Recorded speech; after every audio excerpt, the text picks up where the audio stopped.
We're a large school, we're about 1,700 pupils with about 120 teaching staff. So in our new building we have about 100 classrooms. And we early on decided we wanted to try have a fairly corporate approach to that. We wanted to have a standardised fit out for those classrooms insofar as possible. We started consulting teachers about what they wanted, and a few comments came back. One of those was about a traditional dry whiteboard so that teachers could use a marker pen and annotate things as they went along.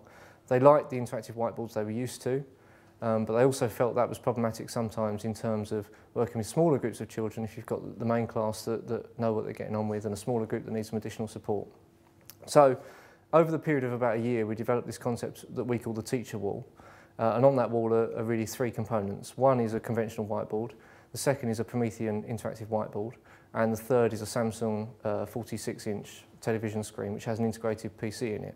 So what that means is that teachers have really two interactive tools to use rather than just the one. They can be supporting the main class on the interactive whiteboard, and then they can be working with a smaller group of students on the interactive TV. And they can be doing two totally different things.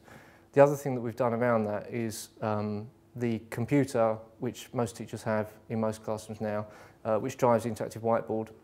We've made that a dual display computer so that half of what they're doing is on the interactive whiteboard for the students, but then they've also got another screen where they can be working, preparing stuff for the next phase of the lesson.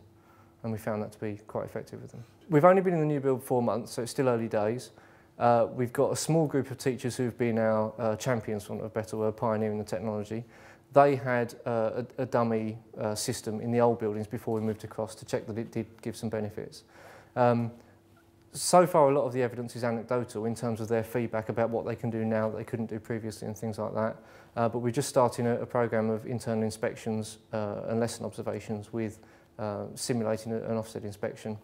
And some of those lesson observations are pointing to this ability to almost teach a class within a class as being quite beneficial and powerful.